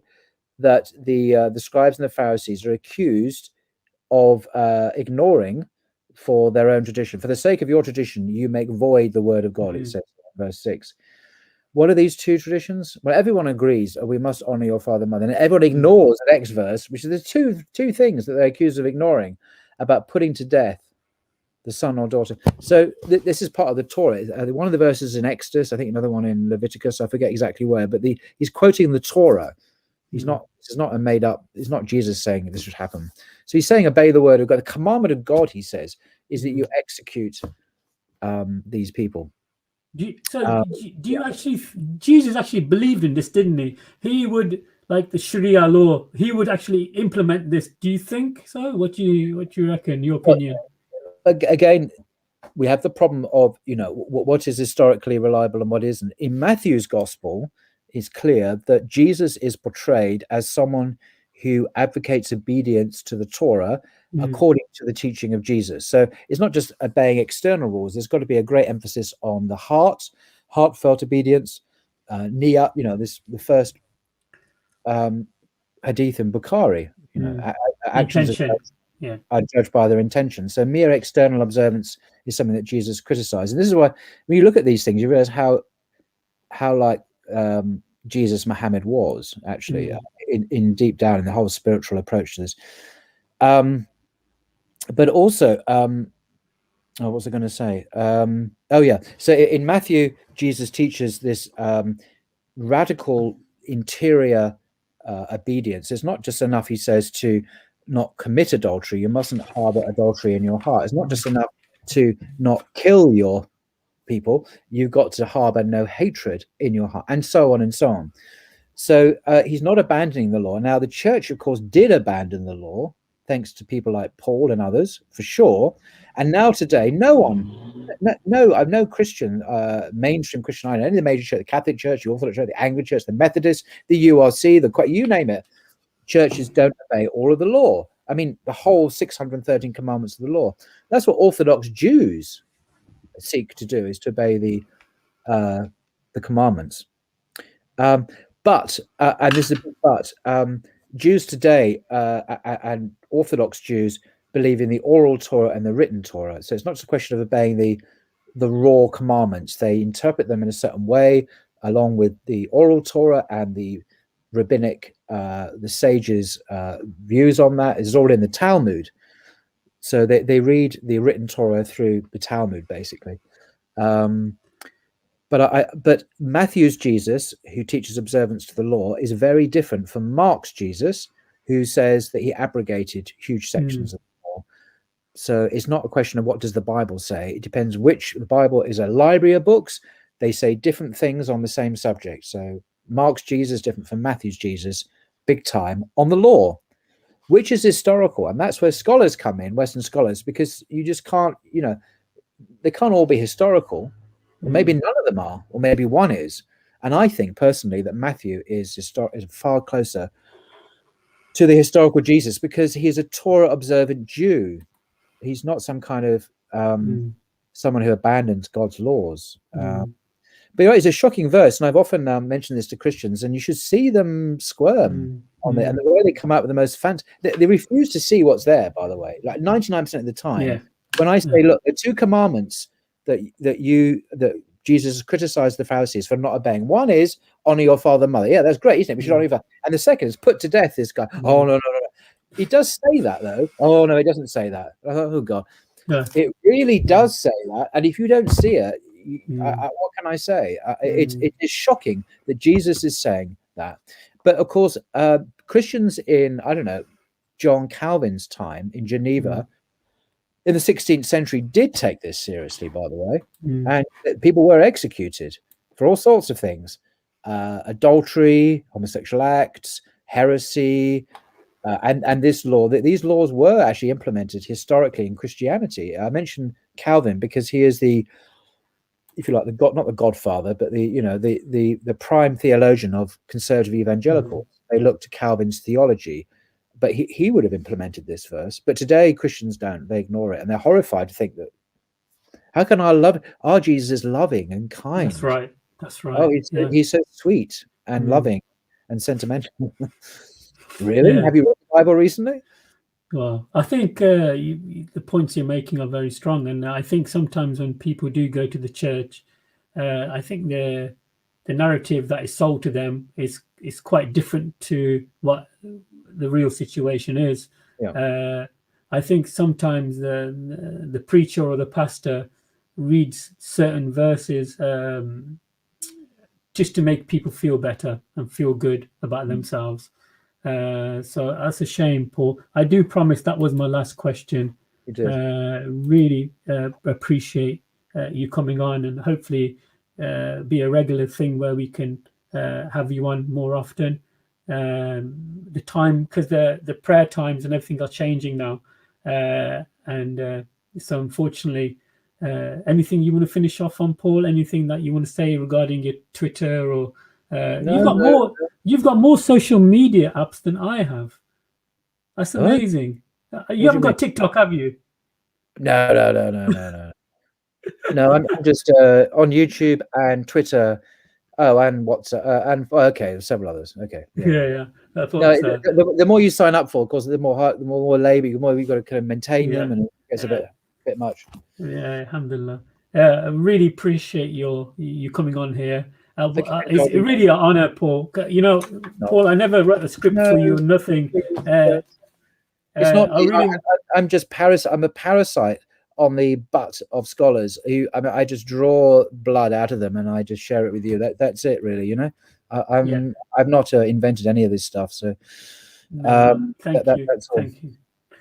Do you mind if I maybe just wait for 5 minutes, maybe if I ask if anybody wants to ask a question regarding this topic, Okay. Jesus in the Quran versus Jesus in the Bible. We're sticking to this topic. We're not asking any other questions No.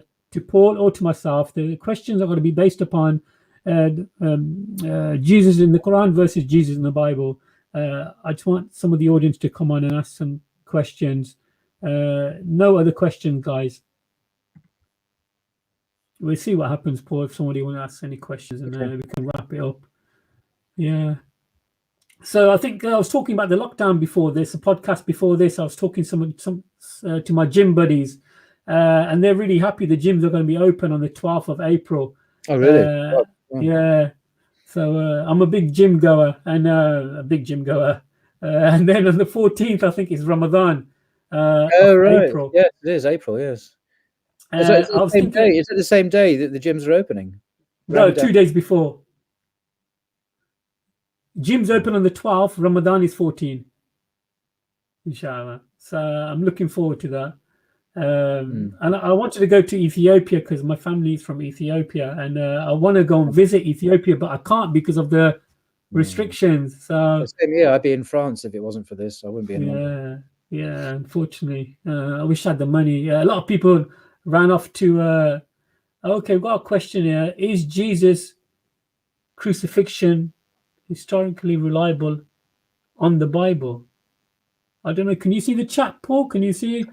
Oh, no, let me it should be on the here we go. Yeah. Is Jesus because it's historically reliable on the Bible? Well, we've already covered this. The Quran, the majority view is that God speaks in the Quran saying that Jesus wasn't crucified, but it was made to appear that it was so. And as I mentioned before, in the earliest gospel of the New Testament, that of Mark, if you read it, all of the disciples of Jesus just scatter, but some of the women view the crucifixion at a distance. That's what it says in my translation. So women view what they think is the crucifixion of Jesus happening at a distance, on the horizon somewhere. And that was the earliest witness to this alleged event. So history records that he was crucified, and indeed it's a plausible scenario on a naturalistic level. And it was made to appear so according to the Quran. That's what it is. So that's what we're left with, really.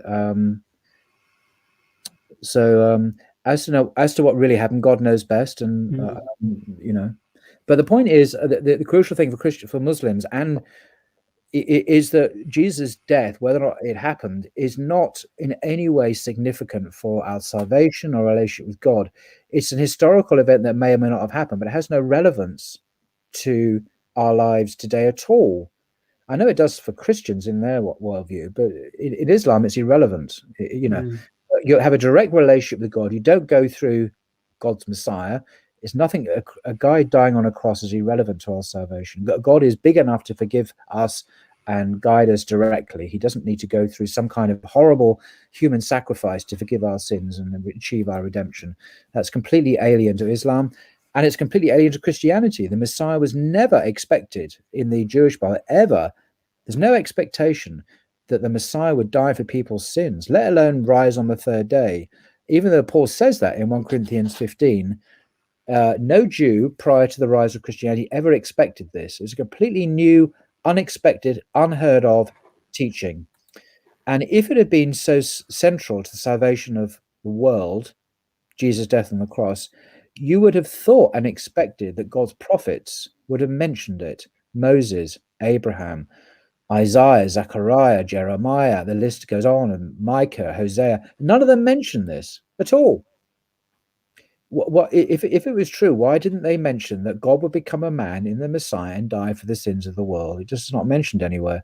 And that alone should make one suspicious of this idea, the truth of this idea, if no one ever heralded it to come. And indeed, Islam doesn't teach it either. So Christianity is the odd one out in this regard, in preaching this. It's not found in the Jewish or Islamic faith at all. Anyway, interesting. I think the fact that you said, I think the disciples forsook him and fled, so they didn't witness anything. and they placed the Mary Magdalene at a distance to view everything, right? Am I correct in that? I don't know about Mary Magdalene, but it doesn't mention that in Mark's version. It doesn't mention a named person, but it certainly mentions that they viewed it at a distance. You know, in the later Gospels, say in John, particularly the very last one, the least historically reliable, you know, you have Mary and at the cross itself with John at the cross, but that's not. That's almost certainly a. So it's actually Mark chapter 15, verse 40. There were also women looking on from a distance. Oh, you're right. Sorry, among them, I beg your pardon. You're right. Was Mary Magdalene and Mary, the mother of James the younger, and of Joseph and Salome. So that the disciples had scarpered, the women were looking on from a distance, as it says there. So Peter wasn't there. Obviously, Paul wasn't. He didn't know anything about it. John wasn't. And they saw at a distance what they thought was Jesus being crucified. God knows best. Well, interesting. Really good, Paul. Thank you so much. I don't think we got any more questions. So let me just check, Paul. I haven't been looking at the comments at all, to be honest. I need an assistant, I think, to help me on this. I'm going to have to employ one of my children to help me out. I might have to pay them like a minimum wage or something, but absolutely, yeah. You know how it is these days. No, Paul, I don't think you've got any more questions. Okay, Paul. Yeah, speak about your podcasting, your blogging, I should say. How's it going? Yeah, it's good, thank you. It seems to be quite popular. It had 20,000 subscriptions reached today, this afternoon. In about 2 months, it's gone from virtually nothing to 20,000. As a testimony to all the scholarship and books that I've been privileged to share with people, that wealth of scholarship out there, and people are interested in it, and that's great. And they're buying books. I know that, they tell me, and reading them. And this is really what it's all about for me, is encouraging people to read this stuff for themselves, not just rely on YouTube broadcasts for 10 minutes, and start thinking and just basically upgrading their knowledge, getting more kind of nuanced and more informed about what scholars are saying. Not to see them as some kind of authorities, we must believe everything they say, because they disagree with each other anyway. But there's a lot of really useful information you learn. For example, I mean, just one simple but really important example: the Son of God.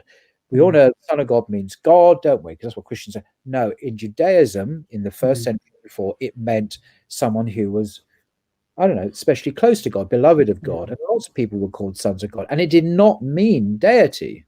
It never meant that. So, you know, and I've learned that a long time ago, but you learn these things and you think, oh, really? So why do Christians say it means a divine being, and why is it only used of Jesus? And you get the sense of where things have changed and developed over the century. It all begins to fit into a big map, a big historical and theological map that you can make sense of all this stuff. And that's useful for dawah, for apologetics, for all sorts of things. Okay. I'm hoping that our next podcast will be on this topic, and I'm really happy you touched on it. The sons of God. How many sons are there in the Bible, and how are they mentioned? The verse that gets me the most is when the sons of God came from heaven and came onto earth, and then that's right. Had relationship with the. It can mean angelic beings, as they clearly were, but it can mean the kings were called son of God in 1 Samuel chapter 7 verse 14. The kings were anointed messiahs and called son of God, but they were human figures. David was purely a human figure. Jesus, as I say, blessed are the peacemakers, for they shall be called sons of God. Adam is called son. If you look at Luke chapter 3, there's a genealogy for Jesus going right back to Adam. And look what Adam is called. Adam is called the son of God. Yeah. The first ever son of God is Adam, and no one thinks he was God. So, you know, it is a term used of many, many different human characters. Rarely it's used of angelic beings as well. In Genesis, is it Genesis 9 or something where you refer to there? But it never means God. It never means Yahweh. So if Jesus is the son of God, it means he is someone like David, a king, a Messiah. And that's what son of God and Messiah are pretty much interchangeable. There's something else you learn in scholarship, okay? The term son of God and Messiah are pretty much interchangeable and synonymous. If you proclaim someone's the Son of God, you're talking about a kingly Messiah like King David. You're not saying he's divine. But you wouldn't know that if you'd only listen to Christianity. You think, oh my God, he's the second person of the Trinity. No, it's not what it means in Judaism. That's a later Christian idea with absolutely no root in the original Jewish Semitic context. Great. I mean, that's a commonplace. It's not some eccentric view. That's everyone knows that if you study scholarship. And there are many, many thousands of things like that one can learn. So it really enriches one's understanding of the Bible, of faith, of Jesus, and all sorts of things. So yeah, great. Thank you, Paul. I really appreciate your time. I really do. It's nearly been 2 hours now. The time goes so fast. We must stop. Yeah. I've got a brain overload, so I've got loads of stuff written down. I don't know if you can see my writing.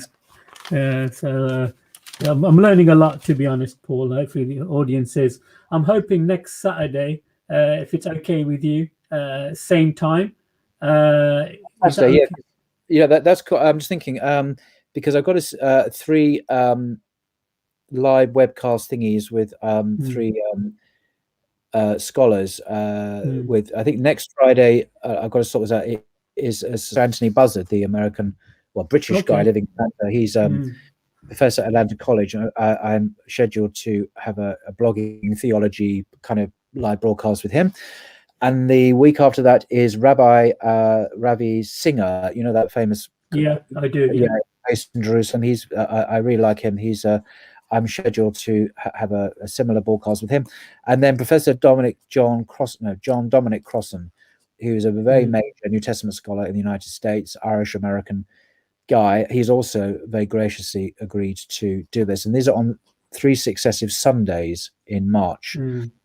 So Sundays are going to be out for anything like this. Oh, dearie me. But you said Saturday, so is Saturday okay for you? We'll talk about it again, but in theory, I don't see any problem. Fantastic. Yeah. But remember, I'm just someone who is sharing out information. I'm sitting behind my library here. I didn't write these books; other people did. So if I share their information, please give credit where credit is due, and don't give me the credit, because I'm just discussing this stuff, which they have written. And my job is to share my enthusiasm with yourself. And I can only be judged on whether or not I do that faithfully and accurately. If I misrepresent these people, then that's my fault, and any errors are mine. But what they say is the point. They're the scholars, not me. Yeah, you're very humble, Paul. Thank you. Yes. Did you say those 3 discussions will be on your YouTube channel, or? Yeah.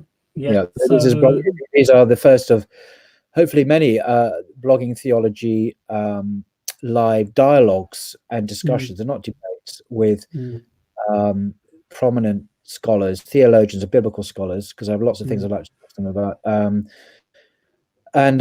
So these are the first 3 that have confirmed, very kindly confirmed, that they will do this. And I'm hoping there'll be others in the future, if this goes well, God willing, that there'll be others as well, because other people I very much like to have on to the channel to discuss all sorts of. There's lots of things I want to ask them about. Sure. If anything doesn't work out, please contact me, and of course this is your home. Feel free to come on, even for half an hour, for whatever's okay with you. Feel free to let me know, and then of course come back and we can continue more podcasts. Is that okay? Very gracious of you. Thank you very much. We'll stay in touch like we do anyway. We'll see what happens. Excellent, Paul. And like I said, I do not write a script for you. I remember when you texted me and said, can you send me any questions? There were no questions. Yes. No, but you said you would. I've got it on the text. You said send me questions. No, but that's fine. Don't expose me. Don't expose me, Paul. You did ask me questions. I mean, it has to be some structure. Otherwise, it's just me being boring. So no, you're not boring at all, Paul. You're not at all. Thank you so much, Paul. Stay safe. Stay safe, and thank you for inviting me on. No, you're welcome. Anytime. Take care, everybody. Have a good day. Bye. Okay, that was excellent. I really enjoyed that, guys. Paul is really good. I'd like to thank Paul. I'd like to thank the audience. Hopefully, I got something planned for next weekend. I think it might be a different time zone. because the speaker is from America. So I'm trying to touch on that. Also, I'm getting other speakers who are experts on Shiaism and Ahmadiyya. So hopefully in the future, I'm trying to get, I've already confirmed it, but I'm just kind of trying to confirm the timings for that. So guys, look out for that. 2 new topics will be coming up. One will be about Shiaism and the other one about Ahmadiyya. These topics need to be discussed and told to everybody. Thank you for everybody for watching. Appreciate your comments. Really good. Please like and subscribe to the channel. Just want to sign out by saying Assalamu alaikum wa rahmatullah wa barakatuh. Jazakumullah khairan for everybody for taking part in this podcast. See you soon, guys. Assalamu alaikum.